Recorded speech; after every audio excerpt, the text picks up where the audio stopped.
The NFL posted this graphic showing Gronk having the most touchdown catches from Tom Brady. Brady commented, quote, "I hope 78 isn't the final number." Hey, look, we saw this happen with Jason Winnett. We saw what happened with our guy, Cris Carter.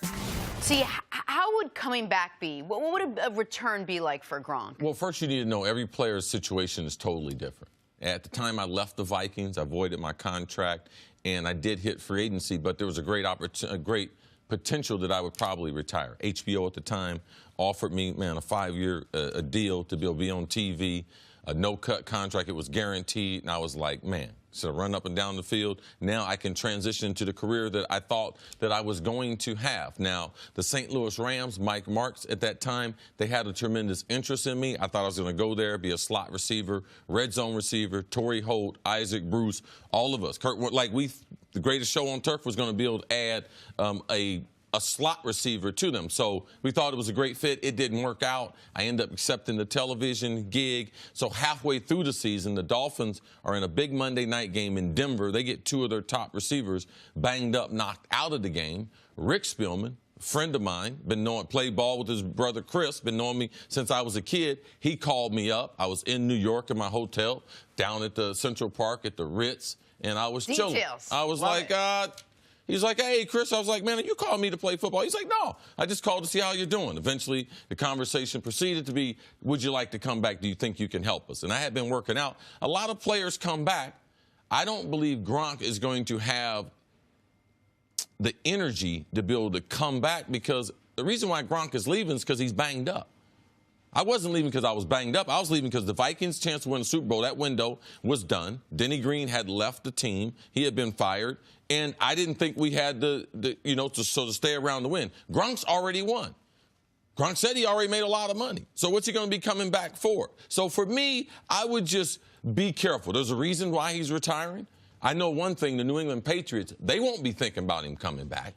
Tom Brady can tweet, Instagram, do whatever he wants. But how they proceed, I wouldn't be surprised in the top 4 rounds if they didn't draft 2 tight ends. Like, they're going to move on from a football standpoint. Because they lost both their tight ends, by the way. Dwayne Allen's gone as well. Now, he's not near the player Gronk was, but they had a need there, arguably, even before Gronk retired. But I've heard a lot of people say, that Gronk will, by October, feel better than he has felt since high school, that in any point in his adult life, that his body will be in better shape, that he will feel in better condition. Yeah, those aren't football players saying that. You're listening to some other people. Football players won't be saying that. So he'll feel better as a citizen, as a civilian. Let me tell you something. The arthritis he has in his knee, he's fractured his forearm a couple of times. When you start getting arthritis, it don't go away. It gets worse. So the things that he's had a problem with, he's had a chronic back problem for at least 10 years. That's one of the reasons why he wasn't a first-round draft pick. So to think his back has gotten better over those 10 years, no.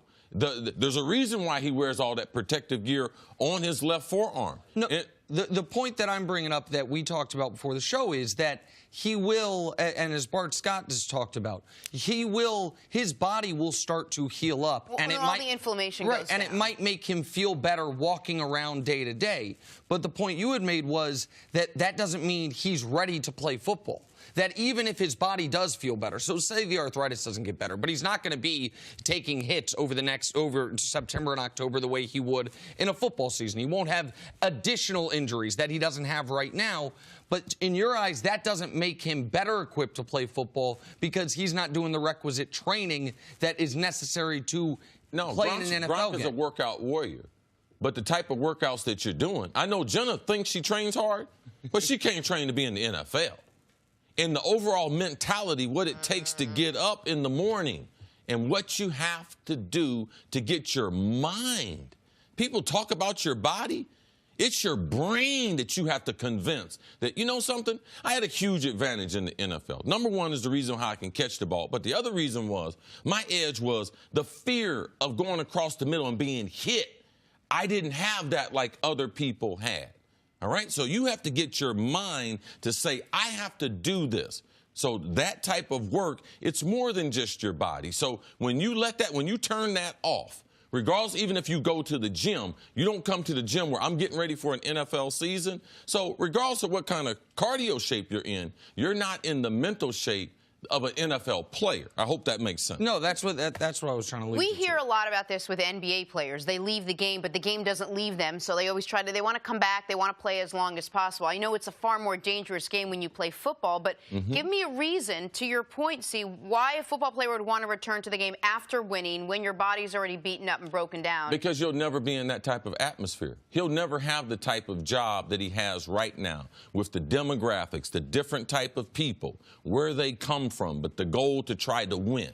You got 16 games, you're trying to win them together. You're trying to do it as a team. And the time you spend traveling, meeting, in the locker room, that time is, there's no time like that. There's no better time that you'll have. You think you have fun in college? It is nothing till you get a bunch of guys that all you have to do is concentrate on football.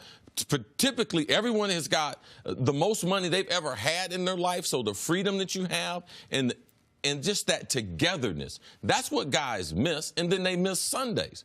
The reason why they quit is because they can't get through Wednesday, Thursday, and Friday. So, yes, they miss the locker room. Yes, they miss game days. Yes, some of them do miss those huge NFL checks.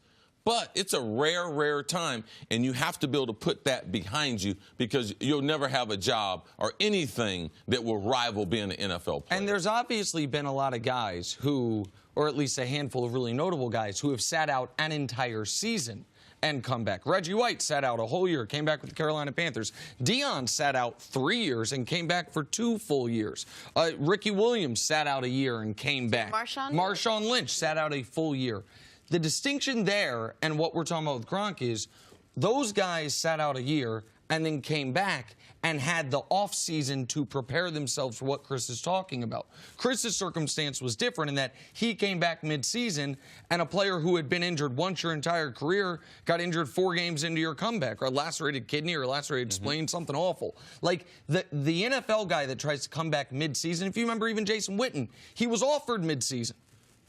Turned it down, came back, is now coming back with an offseason to prepare The biggest himself. difference in the NBA and the NFL, in the NBA you can specialize. And you don't have to worry about getting hurt. You don't have to worry about because you can't move as quick that someone else is going to get hurt. NBA you can specialize. I'm a three-point shooter. I'm a defensive specialist. I'm a big who runs the court. You can specialize. I can hide you as the 11th, 12th man on that bench in the NBA. I can do that. NFL, you can't hide an old man. It's a young man's game, and it's a game of speed, power, and force. And when you get old, you can generate less of those things. There's nowhere on the field to be able to hide someone like Gronk. All right. Thanks for watching. Subscribe here to get the latest from the show. Also, be sure to check out more of the best clips from First Things First, or go watch a few segments from our other shows on FS1.